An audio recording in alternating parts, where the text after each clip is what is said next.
U.S. military jet carrying explosives crashes killing everyone on board. A U.S. Navy spokesman had earlier announced a T-45 jet was missing after it took off from Naval Air Station Meridian in Mississippi.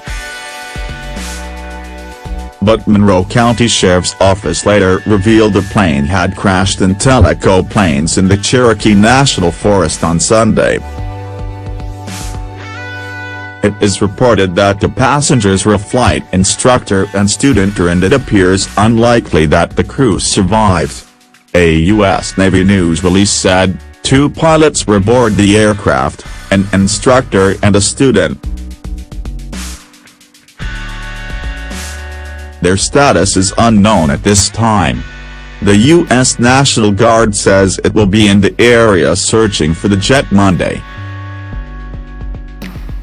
Helicopters from the University of Tennessee Medical Center and the Knox County Sheriff's Office flew over the area to search for parachutes but did not find any. Monroe County Emergency Management Director David Chambers estimates that the debris field to be at least a mile long. Wilderness Ranger Mason Boring said he saw the plane fly overhead less than 20 miles north of the crash site. He added, "He was flying super low and he was really buzzing, he was going super fast." Mr. Boring said it was common to see and hear planes in the training area.